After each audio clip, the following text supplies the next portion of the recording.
So I think I probably should just get something off my chest. Yeah, I'm no hero, that's for sure. And when I was asked to do this, I was like, what, me, really? But as I started to unpack this experience and think about it a little bit more, I recognized that storytelling really does have a profound impact on the way we understand and navigate the world.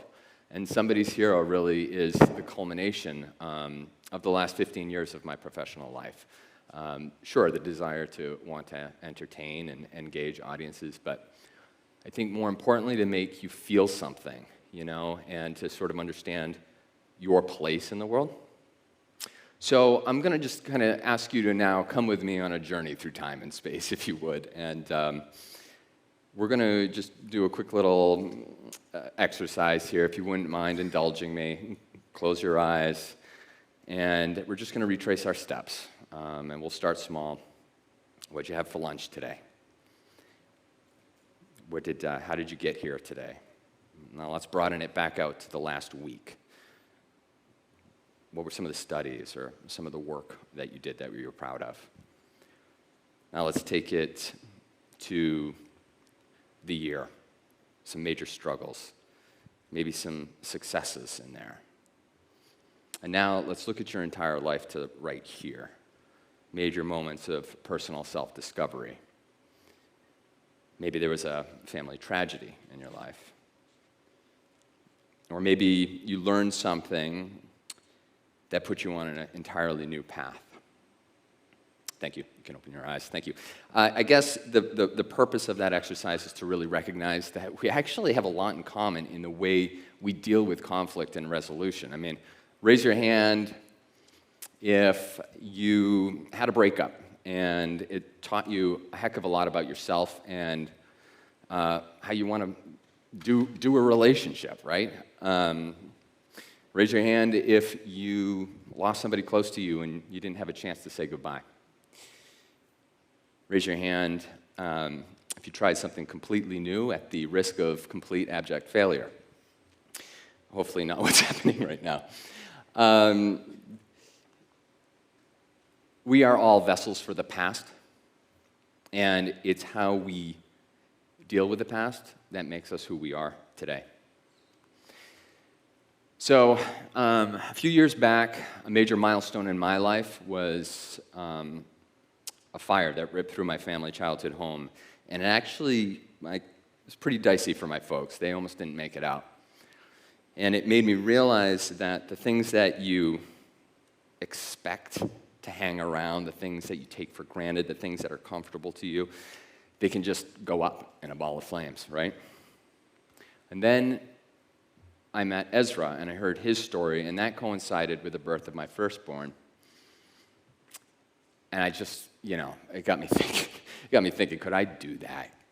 Could I leave everything behind that I have built my whole life, my whole experience, and sacrifice it for somebody else, a complete stranger?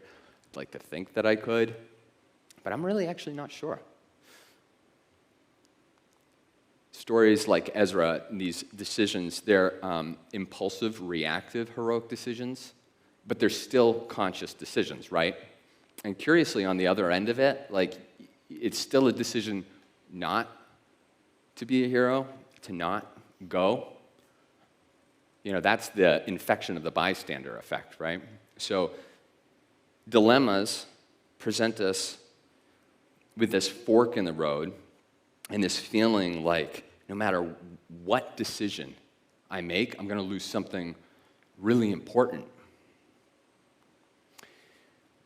So for thousands of years, we've used storytelling to navigate existential dilemmas, right? Like big ones, like morality, sin, and temptation. And we've talked about this a little bit, but this is the hero's journey. This is a narrative archetype that's been around for thousands of years. Everything from the Odyssey, Homer's The Odyssey, to, Finding Nemo and The Lion King, Matrix, just to name a few of the thousands, really. So our hero lives in the ordinary world. It's mundane. He has a call to action. He goes on an adventure. He learns something new, he or she. They have a battle. They win that battle. And with that newfound knowledge, they return home transformed. I think these are, subconscious conditioning through abstraction, right? This whole idea of telling these stories champions the best in us, not the worst. And it's really trying to build this social cohesion in us as a society. Small acts of kindness, though, they're stepping stones to heroism. And it's in that practicing and that repetition of altruism that develops heroic tendencies over time. So it must also be that the conditioning of the mind through epic storytelling can have a positive impact on us, right?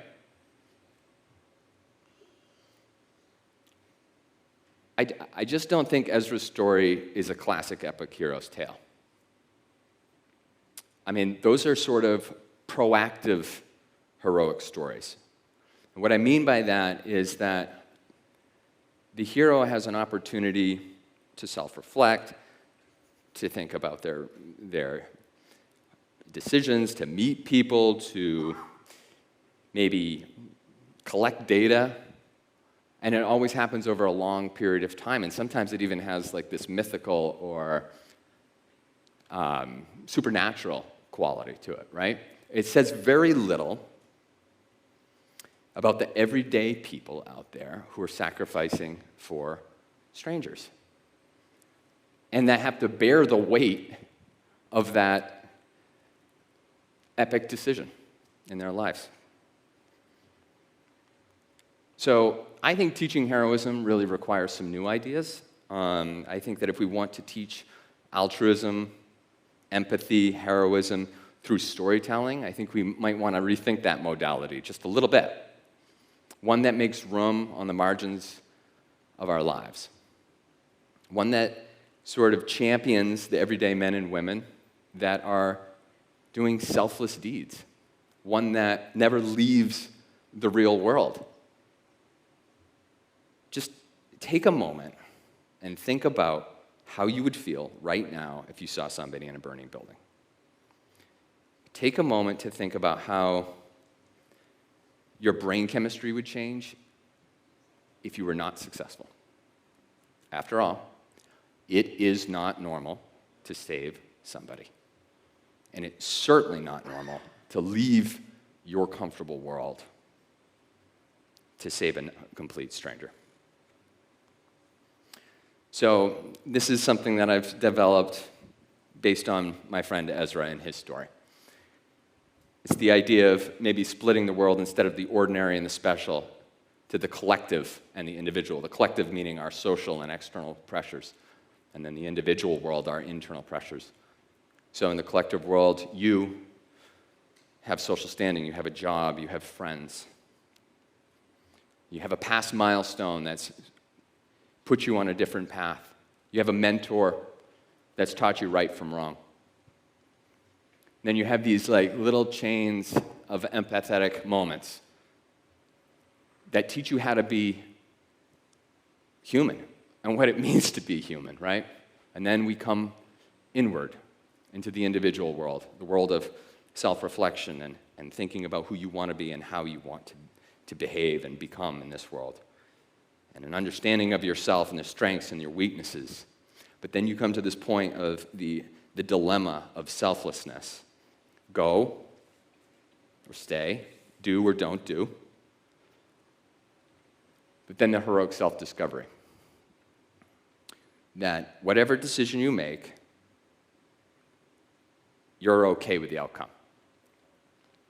And then the inner reward, you have this heroic tendency in you. Now you come back up into the societal reintegration because now you got to deal with a selfish, judgmental, cynical world. How are you going to navigate that? But knowing that there's a social reward, people are going to cherish what you did, and they're going to think you're special but not before you know in yourself that you just did what you had to do. Storytelling reminds us about our moral obligation to one another. And as we move away from the collective storytelling experience, like, movie theaters even, or people, elders passing down stories, and we move into the individual storytelling experience, where we're watching streaming services at home, or we're listening to podcasts in our headphones, we have an even greater role to play in sharing stories of selflessness, in turning the abstract into concrete. And when we come to that fork in the road, where there's a heroic decision right in front of us, we can know that it'll be that much easier of a decision because there are other people there for you. Thank you.